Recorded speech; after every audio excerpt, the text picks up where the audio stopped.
नमस्कार मंडळी, मी वर्षा आपल्या यूट्यूब चॅनलमध्ये तुमच्या मनपूर्वक स्वागत करते. तर मंडळी, आता श्रावण महिना चालू झालेला आहे. एकादश 5 ऑगस्टला एकादश आलेली आहे.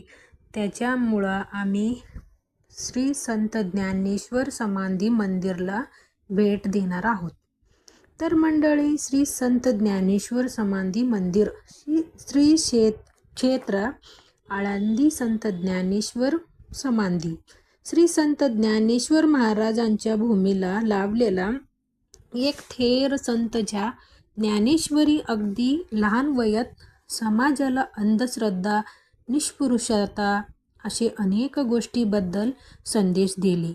त्यांची वयाच्या 21व्या वर्षी पुण्याजवळला आळंदी यात जिवंत समाधी घेतली.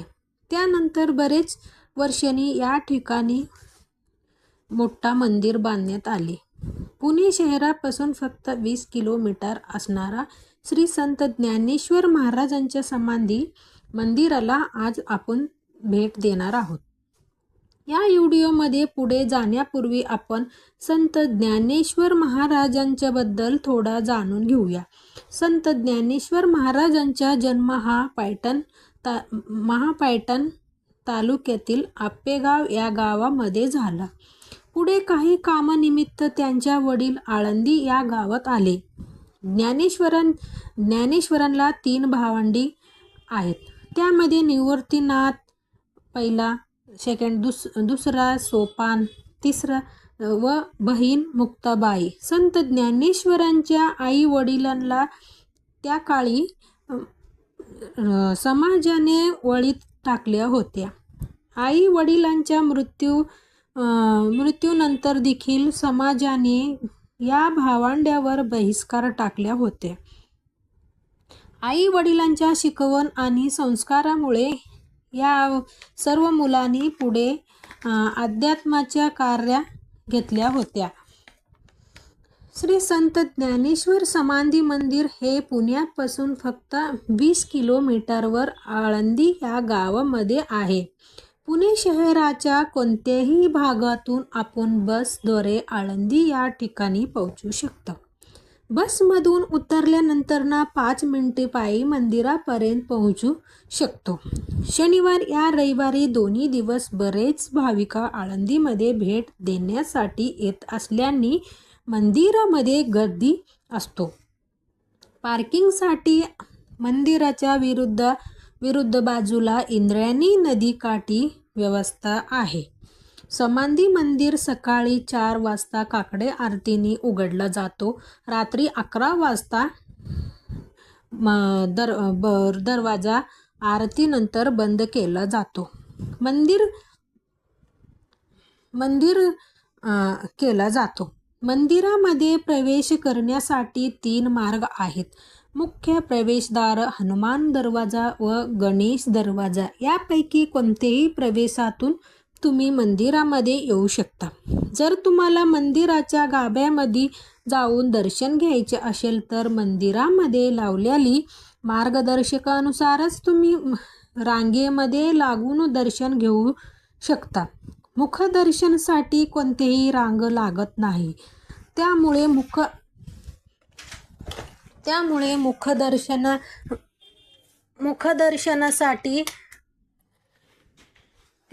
तुम्ही मुखदर्शनासाठी प्रवेशामधून आतमध्ये आल्यानंतर तुम्ही लगेच समोरील गाभाऱ्यामधून पादुका व समाधीचे मुखदर्शन घेऊ शकता.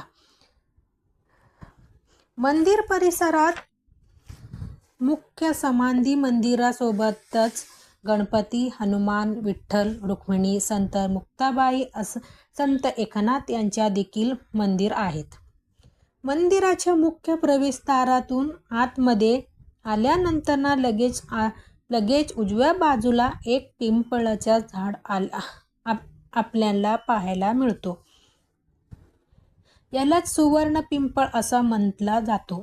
पिंपळाला संत ज्ञानेश्वर यांची आईने 1.25 लाख प्रदक्षिणा घातल्या होत्या. या वृक्षाला लागूनच महादेव मंदिर आहे. त्यानंतर तिथूनच आपल्या बाजूशी गेला तर आपल्याला एक आजनबाग पाहायला मिळतो. असे म्हटलं जातं की समाधी घेण्यासाठी जात असताना ज्ञानेश्वर माऊलींनी या ठिकाणी एक काठी रोवली होते. नंतर ना त्या काठीला पावले फुटले. कालांतराने तिथे बाग तयार झाली. अनेक भाविक आपल्याला या ठिकाणी ग्रंथ किंवा अभ्यास करताना दिसतात.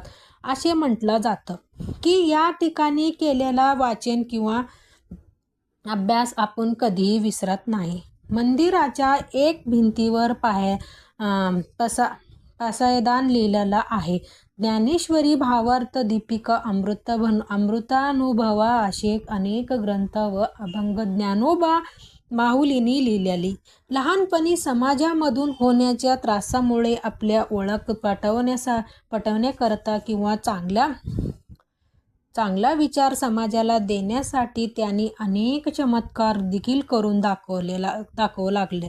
त्यामध्ये रेड्याच्या मुखातून वेद बोलवणे देणे, भिंत चालवणे, मृत्यू अवस्था असणाऱ्या व्यक्तीला जिवंत करून दाखवणे. पुढे 13व्या शतकात वयाच्या 21व्या वर्षी ज्ञानेश्वर महाराजांनी आळंदी यात जिवंत समाधी घेतली. दरवर्षी आषाढी या कार्तिकी एकादशीला आळंदी गावाला जाऊ यात्रेच्या स्वरूप येतो. आषाढी महिन्यात आळंदी येऊन ज्ञानेश्वर माऊलींच्या पालखी पंढरपुराकडे प्रस्थान होतो. मंदिर परिसरात भाविकांसाठी